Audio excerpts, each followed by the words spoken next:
Fire Sword, Chapter 20. Tears of the Soul, Part the Second. Kirito was doing his best to try to defeat Zaza, but the man seemed to move just a little bit faster and hit just a little bit harder than the Black Swordsman remembered. Damn Hex, he thought sourly. He tried using Starburst Stream, but Zaza managed to evade most of the blows, all while laughing at Kirito's helplessness. He knew there had to be something in the dream that let him defeat his enemy. There was always a way, he knew. Living in SAO and going on to figure out different ways for his family to become whole again had taught him an important lesson. When it all seemed hopeless, it never was. Sometimes he just had to look back at the beginning. Okay, he thought even as he traded blows with Zaza's phantom again. Think. What do I know about this curse? It's meant to drain my life energy. How does it do that? Henry couldn't figure it out, so I'm on my own there. He countered with the Dark Repulsor and retaliated with the Elucidator. This dream's causing me to relive my worst nightmares and force me to confront my failures. Normally, experiences like that would make a person stronger. So what's the point? He leaped backwards to give himself room and waited for his enemy's next attack. When it came, he crossed his blades in an X formation and shoved downwards, forcing Zaza to drop his blade. Then the swords came up, and Zaza was slashed badly. But it still wasn't enough to bring him down. He growled and then whipped out a handgun, much to Kirito's surprise. Zaza had effectively transformed into Death Gun all of a sudden. It's almost like the harder I fight back, the more the dream fights back. Wait, not quite. More like it's feeding off my resistance. The more I fight it, the more it attacks. Great. He weighed his options as best he could while slashing at the bullets that flew his way. I could try and stop fighting to see if that stops the curse, but chances are that that'll just kill me at this point. Or I can try and fight it off until it runs out of energy. But if it really is feeding off of me, that won't work either. Think, Kazuto, what are you missing? And the answer hit him like a bullet that slammed into his leg. Of course. The moment reminded him of how Sinon once tried to shoot out his leg, though he had foiled her attempt. What was it that Zaza said earlier? Unless you remember a way to defeat me, or something like that. Remember. Focusing as hard as he could, he tried to focus on those that had helped him through the hell that had been his life for nearly 2 years. But it wasn't fast enough. Zaza shot out his other leg, forcing him to collapse. The Phantom laughed as he stepped on Kirito's chest and took aim with his handgun. The battle at the Demon's Ingle was at a complete standoff from Robin's perspective. Only Yanfei's personal guard dared to approach the Shepherds, which was what he had hoped for. Without their leader, the rest of the army would likely leave the Elysian and Feroxy forces alone as they passed by on the other side of the volcano. However, the thought brought him little comfort at the moment.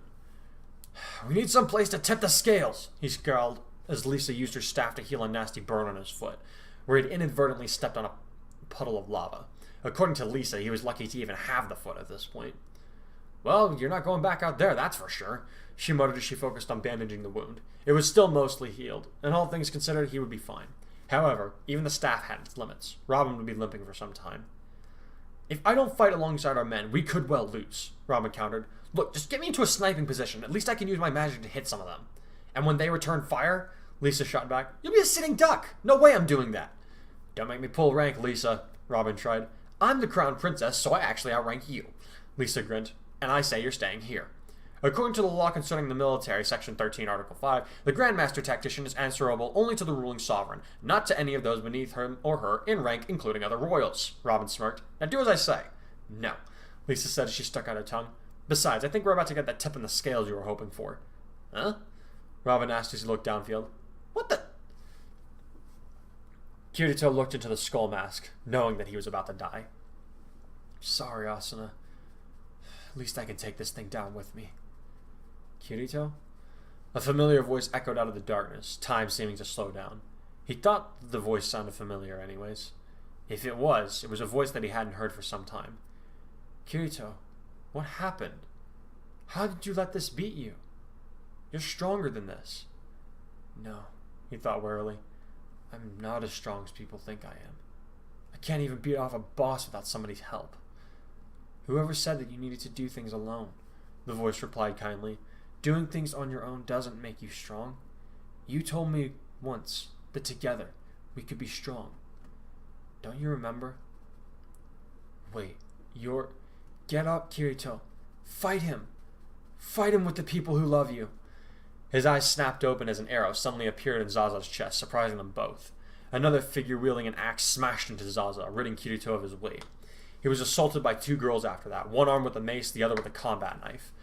Another pair of figures slashed at the Phantom with katanas, keeping him at bay while another person helped Kirito to his feet.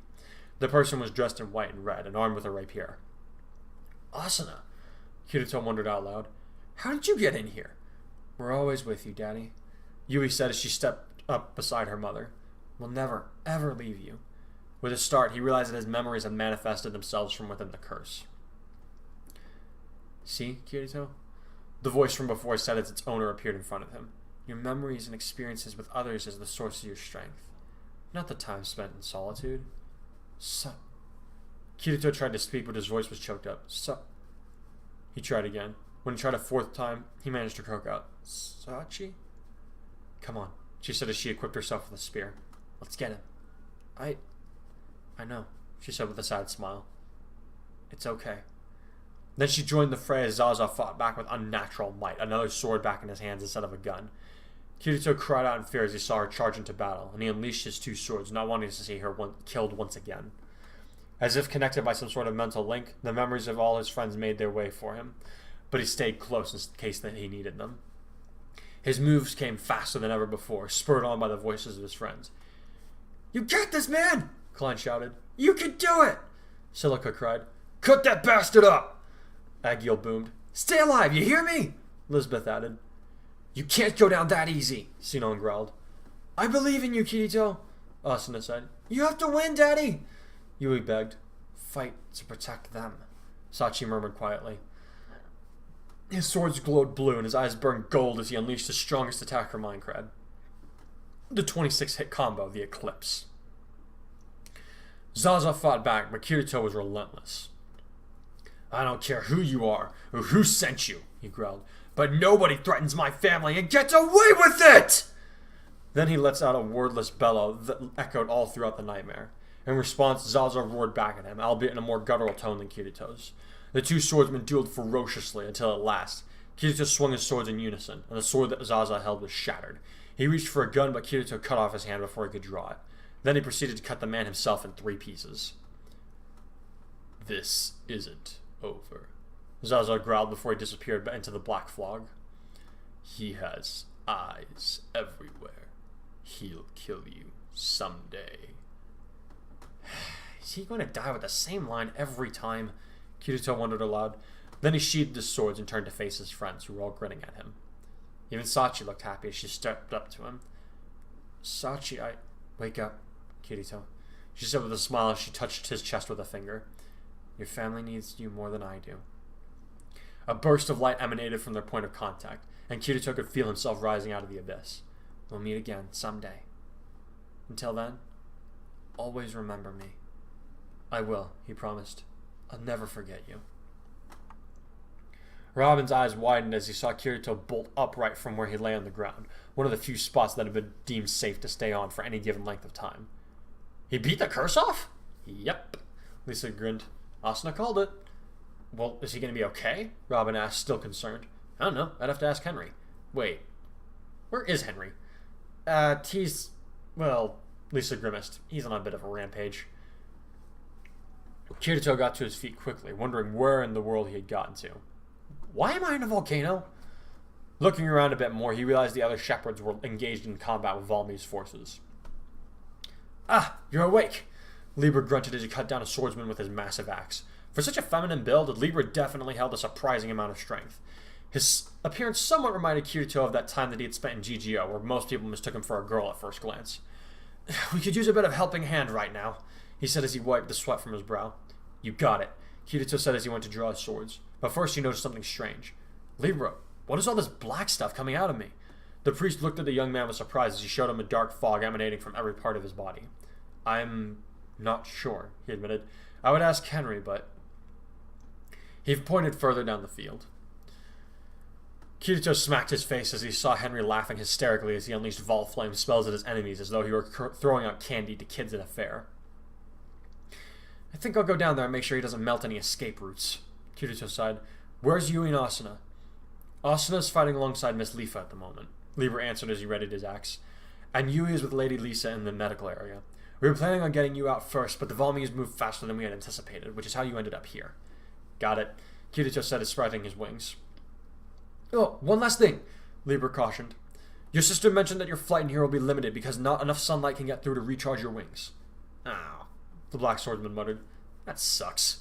Then he shot off, dark energy trailing in his wake. Lieber watched him go for a moment, then readied himself to face another pair of Volnese fighters.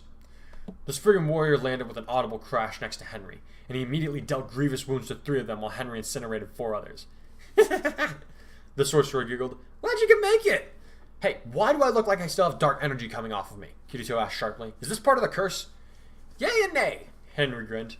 The curse is gone, yes sirree, but the energy is still in your system. That can be harmful and bloody for most people, but not you. Why not me? Because you already have dark magic in you, silly. Henry giggled. Ooh, my bad guys! Yay! And he took off, Val Flame in hand. Kirito watched him go for a moment before looking down at himself with renewed interest. Extra dark magic, huh? He muttered. Oh then. Crom and Lucina were having trouble dealing with Genfei's personal guard, the hardiest soldiers in the troop. Damn bodyguards, Crom muttered. Maybe we could just get Sumiya to... Excuse me, coming through! Shouted a familiar voice. The next instant, Kirito slammed into the fighters, bulldozing them and causing several of them to be wounded in the process. Then he landed back beside the father and daughter pair. Sorry I'm late, he grinned. Start apologizing by getting us close to Yenfei, Crom demanded tiredly. We've been going at this for hours and we still can't touch him. Yeah, well, they always say the final hurdle is the hardest, Kirito said as he raised his hands, complicated runes swirling around him. But in this case, we'll just knock it over instead of jumping it. Huh? Crom and Lucina asked simultaneously. The answer they sought wasn't very long in coming. By the darkness granted me from my enemies, I release the spell that darkens even the twilight, Kirito said, his body glowing ominously. Goetia! A massive sphere of darkness surrounded the men, solidified into a dome of dark purple energy that crackled with lightning on the inside. Then it exploded, dark lightning and fog flying everywhere, though none of it hit Kirito or his friends. The Volnese were completely gone. Whoa, Crom gasped. I don't think I've even seen Henry cast that spell before. That's because he doesn't have the right tome for it, Kirito shrugged. Normally I couldn't cast that either, but the curse left over some energy in my body. It's one of the 12 holy weapons, right alongside Volflame. Amazing, Lucina said with wide eyes. Yeah, it's cool, but we still have that guy to deal with, Kirito said as he pointed his elucidator at Yenfei, who seemed to be waiting for them. He hadn't even drawn his sword yet. Kirito meant that either this guy was really, really stupid, or very confident in his abilities. From what they knew of Walhart, he wouldn't appoint stupid people to lead his troops. Ready? He asked as he drew Dark Repulsor. Of course, Crom nodded. Always, Lucina added firmly. Okay, so chapter 20. Honestly, when I first started writing this story, I wasn't sure that it was gonna make it this far, nor that it would be so popularly received. Like, I just checked the total number of reviews for the story, like a couple years after it's been done. People are still adding reviews to it, which amazes me, and it's sitting at over 500, which caps out to more than 10 reviews a chapter. Like, a lot of stories on fanfiction don't get that much attention, so to me that's astounding. I'm really grateful that I get to be part of this community that has been really supportive of the story and continues to be even to this day with the Fire Sword Shroud of Destiny sequel that's coming up, or not coming up, has been happening.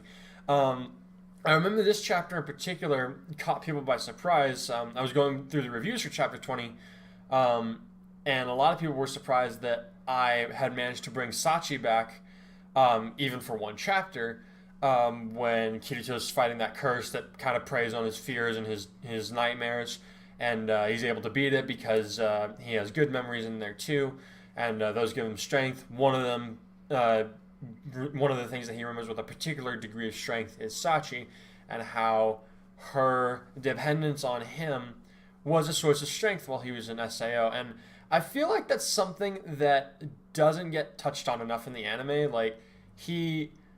So in the original web series version, Kirito and Sachi were in love, but in the canon timeline now, they weren't in love, but they were definitely very close. They grew to understand one another. I mean, Sachi figured out that Kirito was a beater. He understood her fear of dying in the game, and he did his absolute best to protect her from that, all things considered. And I feel like that's just kind of faded into the back of the writer's mind as they forge on with their story. It's more about focusing on, this new character and this new person, we got this new quest. I think it's important to go back to where you started from, to remember what you're fighting for, or at least what you used to fight for, to understand like where it is that you came from and how far you've come. So that was one of my main reasons for including Sachi in this, or at least her ghost or her image, whatever you want to call it, in this chapter. And I think it turned out pretty well. I remember, let's see, its ending. Its ending is he breaks free of the curse. He gets a little bit of a power up from it, which is temporary in nature. Um, and he's gearing up to fight Yenfei and the Demon's Angle alongside Lucina and Crom. So, yeah, I had a lot. I remember I had a lot of fun writing that chapter, and I guess you guys had fun reading it. So I hope I did a good job with this audio version, and be sure to check out the Fire Sword Shroud of Destiny chapter that's about to hit here in about an hour. So yeah, make sure you do that. I will see you guys next time. Red Swordsman out.